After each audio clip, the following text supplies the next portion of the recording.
Kids need more opportunities to talk, said no teacher ever.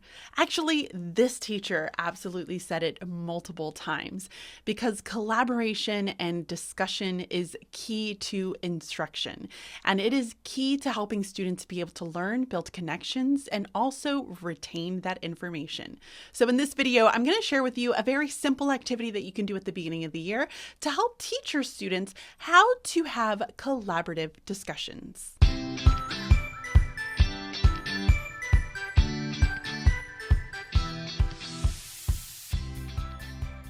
I love getting kids talking inside of the classroom, especially when it's debating about certain topics where they might have different perspectives from one another. It's even more interesting when best friends have different perspectives from one another, and we encourage students to be able to embrace and share and respect those conversations that they have with their peers. So I often will build in a lot of collaborative discussion and activities with my classroom, and it gets to be so much that they just know that it's going to happen. They expect collaboration. They expect to have discussions with one another. But I'm not going to sit here and tell you that it was easy from the very beginning. In fact, it's never easy to teach kids how to collaborate. And that is one really big piece that we have to remember as teachers, is that we can't just throw students into collaborative opportunities. We have to teach them how to be collaborative, because at the end of the day, you're going to hear a lot of kids saying, well, I don't want to work with that person, or that person's being mean to me, or they're not letting me talk. You're going to have so many different variations in how students feel with one another. But at the end of the day, we also have to remind students that you're not going to like everybody that you work with. What are you going to do when you find a job and you don't like some of the people? You still have to learn to be collaborative and share your thoughts respectfully, but also respect other people's thoughts at the same time. So we teach them collaborative strategies, and we teach them how to share their thoughts and be able to hear other different perspectives in order to be able to learn and grow as individuals. So one of the very first things that I do at the beginning of the year is I talk to them about purposeful talk. Well, what exactly is purposeful talk? Well, I have an anchor chart that I utilize, and I print this off on legal size cardstock. It is my favorite way to print off anchor charts because I was one of those teachers that just did not have much space when it came to my walls and adding up anchor charts. So this is a purposeful talk, and this is a version that you can find out there online, just typing in purposeful talk anchor chart.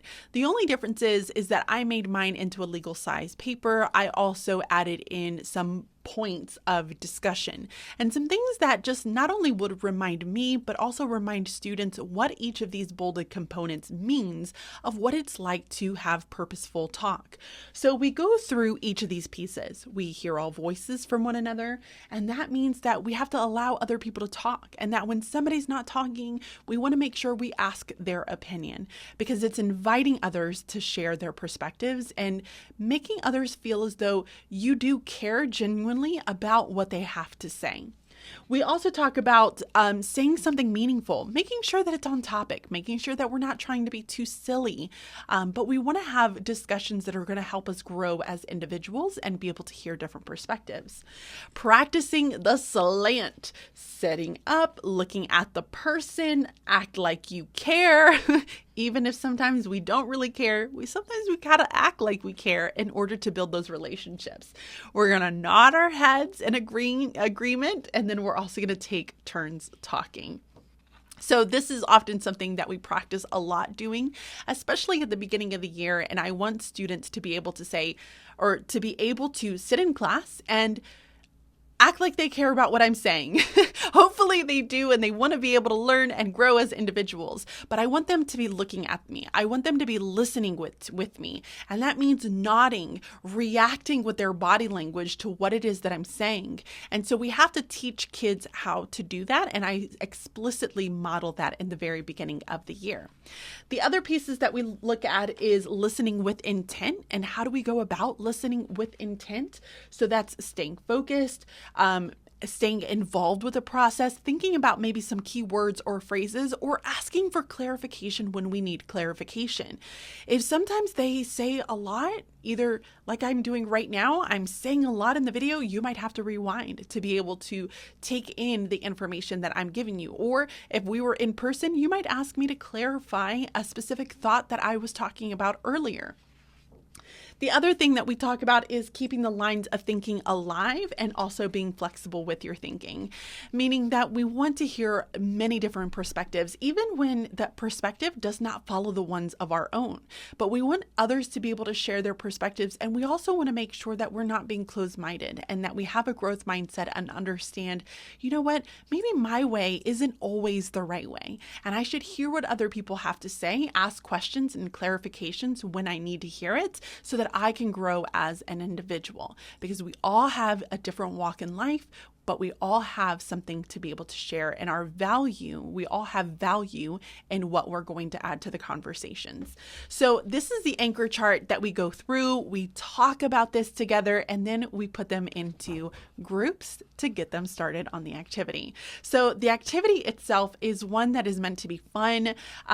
Typically, when we're introducing skill sets where students are trying something new and we want them to incorporate it into learning opportunities, we want to do it in a way that's very safe in the beginning, meaning we don't want to give them a topic that's going to be really challenging or a reading material that they have to read and then have a discussion about, because then their focus is going to be not only on trying the skill out of collaborative and purposeful talk, but then also trying to remember the content and understand the content that we're learning. So we want to start very small, and we bring in some different topics that students might already have opinions about. So let's take a look at what some of those might be like. So when placing students in groups, we're going to give them a deck of these cards, and these are just conversation cards. But then every single student is also going to have one of these pages to help guide them in conversation. And you want to practice this with them first. So before ever throwing them into this activity, you want to have this discussion and then practice as a group about what does it mean to disagree, agree, clarify, and add on. This is really going to allow you to be able to provide students with feedback. And then from there, you can start to put them into groups to do this activity with others. And the topics that we have here are going to be topics that they might all have opinions about. And typically this is one that in houses or in families, everybody has a very specific way of doing things. So here are some of the different prompts that we provide for students so that they can have conversations and engage with them. Now, if you are a Bridging Literacy community member within the community, you do have access to all these resources. That way you can go and implement this into your classroom. But if you are not a member, you have access to be able to recreate any of this and implement this into your classroom. So here are some different questions. Throw the end of the bread away or leave it in the bag? I mean, that's a big topic. Do you throw the end of the bread away, or do you just keep putting that little piece back and saving it in the bag? Wear shoes in the house or take shoes off immediately? Oof, that's a hard one.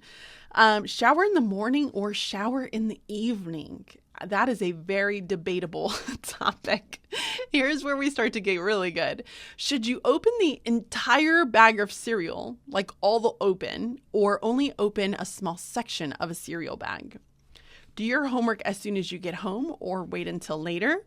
Should you brush your teeth before or after you eat? This is very debatable in my own household. Is it best to use paper towels or a hand dryer to dry your hands when you're out and about? And should you add a toilet paper roll with the paper going over or under? Oh, so many debatable topics.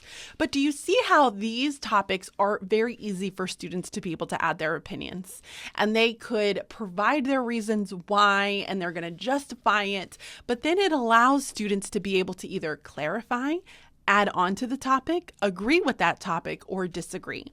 So they would have this mat in front of them, and as they're listening and engaging in conversations and practicing that purposeful talk, And if you are a member and you have access to this, you can even provide every group with this anchor chart as a reminder of what they need to be doing. But then they would utilize these prompts to be able to support the conversation that they are having. And so you can either give them one card to be able to discuss together and then build these in throughout the year if you want to continue practicing this, or you can give them the entire deck to be able to work through as an entire group. So they would just flip one card over and then have discussions together.